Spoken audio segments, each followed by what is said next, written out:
So there was a kind of a dodgy, anonymously sourced report that suggested that Secretary of Defense Pete Hegseth had ordered Cyber Command to basically stand down and let Russian hackers do whatever they want. Which, by the way, whenever you see stories like this and it seems sort of like, wow, I can't believe that, trust your instincts, all right, especially when they're anonymously sourced.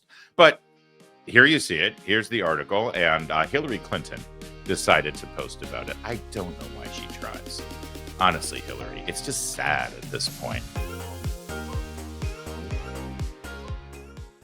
And especially when it's something that comes to, cybersecurity and protecting state secrets and protecting data. Maybe you should sit this one out, Hillary, with your bleach bit and your hammers on your hard drives for all of your emails from the State Department when you were Secretary of State that you denied had any classified information on until it was discovered by James Comey, of all people, no fan of Donald Trump, that you had, in fact, kept classified top secret information. Where else were those emails discovered? Oh, yeah, on Anthony Weiner's laptop. When he wasn't sexting with a minor online, he was sitting on state secrets about North Korea's nuclear weapons capabilities. So really, Hillary, it's desperate at this point. So she tweets out this article, which is, again, anonymously sourced, kind of dodgy. We'll get into it in a minute. Wouldn't want to hurt Putin's feelings, she says. Oh, she's so good. Ooh, slow burn. Actually, you want to see a quick burn? Pete Hegseth, I do love that the members of the Trump cabinet and the vice president are like constantly checking their X feed and deciding to reply. Although who knows, it could have been someone in his staff. But he replied with this picture, which this is one of those if you know pictures. And I know a lot of you, I mean, this was 2009, I want to say, maybe 2010. And many of you were young back then. But that's Hillary Clinton as Secretary of State. That is the Foreign Secretary of Russia. The Obama administration came into office deciding that we needed to repair our relationship with Vladimir Putin. And they sent Hillary Clinton over to Russia with this little, what they called a reset button, so they could reset their relationship. By the way, I'm told that, remember those little Staples buttons you had where you push them and say, that was easy, right? I'm told that this little button, it said something in Russian when you pushed it, and it was actually a bad translation. I can't remember what it said in Russian, but it wasn't reset. It was actually something offensive, I think. But let's walk down first, before we walk down memory lane on the Hillary Clinton. Well, actually, you know what? Yeah, let's do that. Let's walk down memory lane on Hillary Clinton's relationship with Russia. Just to put it all in context, this is a great account you should follow. It's called Stealth Medical. And she, I'm assuming it's a she, although you never know with pictures. A lot of times people on X just put a picture of a good-looking woman just to sort of get more followers. Not sure why. I guess they're expecting some sort of OnlyFans experience. Who knows? Here's the history here. So you understand why it's so great that Pete Hegseth responded to Hillary Clinton with the reset button. All right. So after promising to push the reset button on relations with Moscow, Secretary of State Hillary Clinton planned to present Russian Foreign Minister Sergei Lavrov with a lighthearted gift at their talks Friday night to symbolize the Obama administration's desire for a new beginning in the relationship. Didn't quite work out as she planned. She handed him a palm. Oh, they're going to talk about how it was a bad translation. Okay, good. She handed him a palm-sized button wrapped with a bow. Lavrov opened it and pulled out the gift, a red plastic button on a black base with the Russian word "Peragruska" printed on top. We worked hard to get the right Russian word. Do you think we got it? Clinton said as reporters allowed in to observe for the first few minutes of the meeting watched. You got it wrong, Lavrov said, to Clinton's clear surprise. Instead of reset, he said the word on the box meant overcharge. Which is about right for Hillary and Bill, because they were about to charge Russia for a bunch of speaking fees. And I think Hillary, well, we'll get into the details of it here. Overcharge. Clinton and Lavrov guffawed. We won't let you do that to us, she said, with that charming, warm-hearted laugh of hers. Whew, boy. But think about that. Think about the message you're sending, that you're the United States State Department, and you can't even get somebody with good Russian to be able to deliver a stupid little plastic button for a photo opportunity. Despite the shoddy translation work on the U.S. side, Clinton and Lavrov emerged from their meeting a few hours later, saying they had accomplished their initial goal, reducing the frostiness in U.S.-Russia relations that had taken hold by the end of the Bush administration. So let's just be clear here. George Bush conducting the global war on terror and responding to 9/11 and going after Osama bin Laden and trying to finish off al-Qaeda. And regardless of what you think of what ended up happening in the long-term occupation of Afghanistan and Iraq and going after Saddam Hussein, he kind of had his hands full. And during that entire time, he reached the conclusion that Putin was not to be trusted, especially considering in the last 6 months of his presidency, they started a conflict with Georgia on their border. By the way, if you look into the Georgia-Russia conflict at the end of 2008, it's a whole lot like exactly what's going on with Ukraine. Oh, and guess who the Democrats? Barack Obama is running for president against John McCain. Barack Obama obviously doesn't have a lot of foreign policy experience. So who flies over there on behalf of the Democratic Party to sort of be the grown-up in the room with Georgia and Russia? Joe Biden, Senator Joe Biden. In fact, his efforts to fly over there and look like an international expert and statesman, which we know he's not, led to Obama bringing him in as the vice president on the ticket. I feel so old that I know all of these facts. Go ahead and research it. You'll see it yourself. But the bottom line is, Bush had determined that Putin can't be trusted. Obama comes in and says, we love Putin. Here, we're going to push a reset button. Everything's going to be great. Remember when Romney was running for president in 2012 and he said that Russia was our biggest international threat? Obama mocked him, laughed at him, taunted him, said, well, Governor Romney, the 80s are calling and they want their foreign policy back. The Cold War is over. And now suddenly, if anybody suggests that, Russia is not the bête noire of the world, you're a Putin for the propagandists over in Moscow. And how dare you not see Putin as the next Hitler? These are the same people who said that Putin was fine. We could work with him. Bush is the problem. Romney's the problem. Honestly, it makes your head spin. They agreed to intensify preparations for opening a new round of nuclear arms negotiations to replace the ones that expire at the end of this year. They each emphasized that major disagreements and disputes remain on matters such as U.S. support for Georgia, former Soviet republic invaded by Moscow last year, and an unannounced sale by Moscow of advanced air defense missiles to Iran. That's right. They love selling missiles to Iran. The improvement in tone was unmistakable compared to the icy encounters that Lavrov used to hold with Clinton's predecessor. That would have been Secretary of State, Condoleezza Rice at that time. But in a meeting largely devoid of concrete accomplishments, Clinton's gift became a source of continuing amusement to everyone except her staff, who realized the flubbing of foreign language hardly made their boss, the nation's top diplomat, look good. When a Russian reporter asked her about the mistake, Clinton conceded that Lavrov had corrected our word choice and went on to gamely make the best of it in a way. The word that was on the button turns out also to be true, she argued, though Lavrov had said the word on the button meant overcharge. Clinton suggested that peregruska could also be translated as overload. Of course, it's supposed to be reset, so what's the point? Anyway, this goes on and on. It's hilarious. Bottom line, as Stealth Medical says, she got played by old school KGB tactics now twice, that article and the button. And that article, of course, is sort of this, what she's referring to is the article that says that Pete Hegseth is telling Cyber Command to stand down, because as cool as it is that Hegseth responded with the reset button picture to make her look like the buffoon that she is and point out that she used to love Russia as long as her husband could get a $500,000 speaking fee for a 45-minute speech over there. And while she was Secretary of State, she worked with the Obama administration to sign away our uranium rights to Russia, right up until they became the enemy again, when they decided to make them the enemy again. Either way, all of Clinton and Obama and the Democrats' donors all seem to get rich. When Putin's our friend, they all seem to get rich. When Putin's our enemy, they all seem to get rich. You see how it works? Read Peter Schweitzer's book, Clinton Cash. It's full of all of this Russia stuff. It's remarkable and it's great. And that's how I know any of it as well, also because I paid attention to the news back during the Obama administration. That said, Margaret Brennan, we're back to her again. on Face the Nation. She had a congressman, and she had this story. And CBS News claims that they confirmed this story. I want to remind you that this story is anonymously sourced that says that Pete Hegseth, Secretary of Defense, has ordered Cyber Command to stand down with regard to Russia.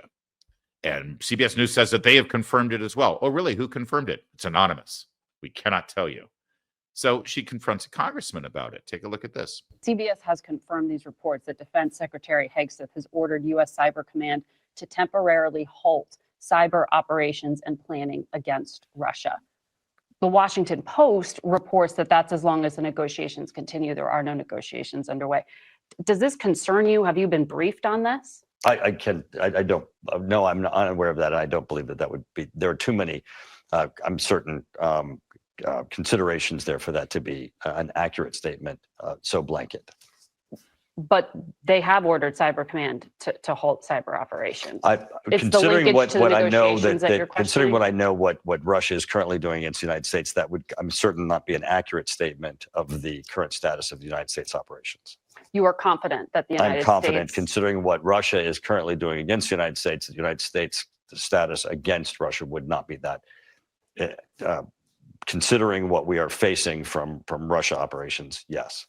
All right, so what you just saw is super duper important, and I'm glad we saved it to the end here to sort of wrap this up. I just walked you down memory lane back to 2009, 2010, 2011 with the Obama administration and the media and our relationships with Russia, right? That's a long time ago, right? A long time ago. Doesn't seem like a long time ago. That's 15, 16 years ago, okay? Let me walk you down memory lane a little bit more recently. Anonymous sources within the government, within the Pentagon, and within the intelligence community, without assigning their name to their tip, are telling people in the mainstream media in Washington, D.C., that Trump is doing Putin's bidding and that we're letting him get away with whatever he wants to get away with.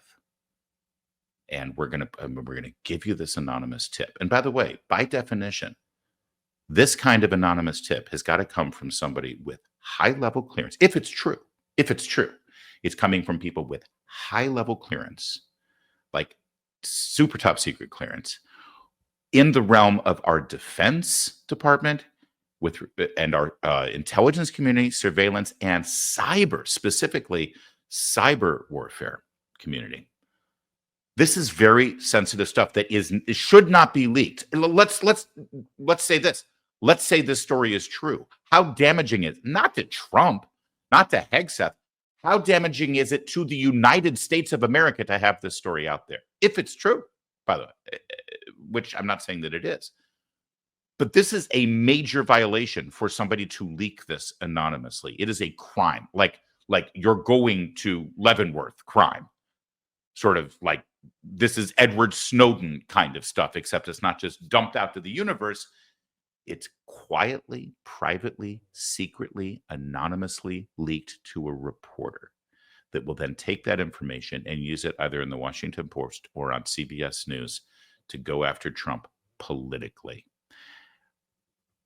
Where have we seen this story before? Where have we heard this before? Where have we experienced this before? And how often are those anonymous leaks accurate? Now, knowing that, they bring in this congressman who is part of the national security apparatus, who gets top secret briefings about these things. I want you to once again witness how he answers this question, because he is under the same top secret national security constraints as the person who, under the cloak of anonymity, threw this out there for political purposes. And here's an interesting thing about anonymous tips.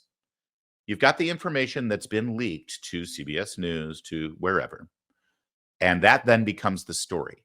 But, probably the biggest part of this story, whether it's because it might not be true too, right? So let's set aside whether it's accurate or not. Isn't the fact that an individual who shouldn't be leaking this and is violating federal law to leak it? Because here's the funny thing. Even if it's false, if it's not true, it's still a violation of the law for this person, assuming that they're well placed within the Department of Defense or in the intelligence community or what have you, for this person to be revealing even false information to a reporter, that's a violation of the law too. So because we don't know whether this story is true or not, what we do know is there is a story here. The story is that somebody has broken the law in our national security infrastructure to leak this information anonymously. And that story is never talked about. Like, what is this person's motives? Why did this person do it? Maybe he's altruistic or she's altruistic because really concerned about the protections that our country is supposed to be adhering to with regard to protecting us from Russia's cyber attacks on us. Could be, but guess what? We have a whistleblower apparatus in our government to be able to accommodate people who have those altruistic concerns. There are various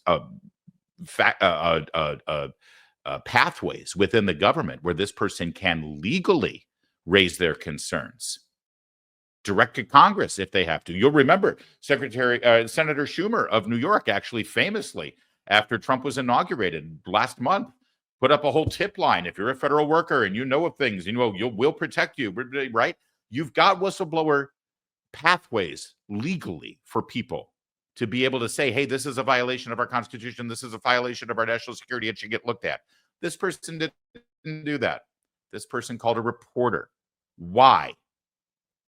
See, but that's the story they never want to talk about. That's the story they won't report. So now, knowing all of that and knowing that this congressman has that same kind of clearance, has the same kind of protections and concerns, I should say, about what he can and can't say about what he does and does not know, I want you to watch how he answers this question again. Because knowing that, listen to what he says, but also listen to the way he says it. Briefed on this? I don't know. I'm unaware of that. And I don't believe that would be, there are too many, I'm certain, considerations there for that to be an accurate statement, so blanket. Do you hear like he starts to say, and then he realizes, oh, I can't say what I know. I can't say what I could say because I'm on television right now. So all he can say is, based on what I know, that's not accurate. And that should be enough, by the way. So CBS News, well, we've confirmed this story. Oh, really? Who confirmed it? We can't tell you. It's anonymous. Well, here's a congressman sitting there with the cameras rolling live. And he says, yeah, that story is not accurate. Really? How do you know? Let's just say I know it's not. Right? I mean, because he's under these protocols, but he's being responsible. Watch as she follows up. But they have ordered Cyber Command to halt cyber operations. By the way, that's an amazing moment right there. I'm sorry, I can't get past this. So Margaret Brennan says that they've got a reporter who has an anonymous source that says the Pentagon has halted cyber operations. Now she's got a congressman who sits on a committee that would know whether that is true or not. And she says, is this true? He says, that's not true. And her follow-up is, well, no, it is true. Because we've got some unnamed person who's told us that it's true. And who are you, Congressman, who actually... So it's not like she says, well, we believe it's true. No. She says it's happening. Look at how she says it to us. But they have ordered Cyber Command to halt cyber operations. Considering what I know considering what I know what Russia is currently doing against the United States, that would, I'm certain, not be an accurate statement of the current status of the United States operations. You are confident that the United States... I'm confident, considering what Russia is currently doing against the United States status against Russia would not be that. Considering what we are facing from Russia operations, yes.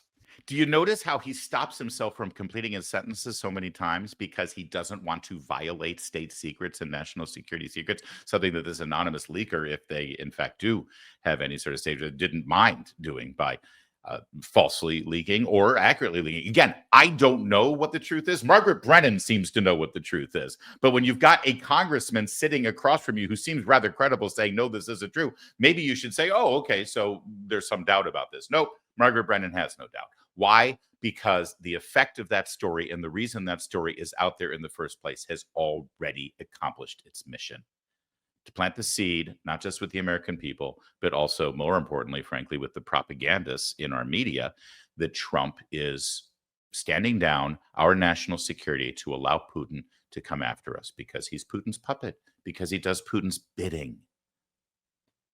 This is the new old narrative that we're going to live with again. And again, I'm not telling you whether the story is true or not. I want you to take the sources that you've just seen and you can make your own judgment based on how you perceive them and what they said, because the fact of the matter is we shouldn't know the truth about this national security issue one way or the other. I find it hard to believe that Secretary of Defense Hegseth says stand down all of our cyber operations against Russia.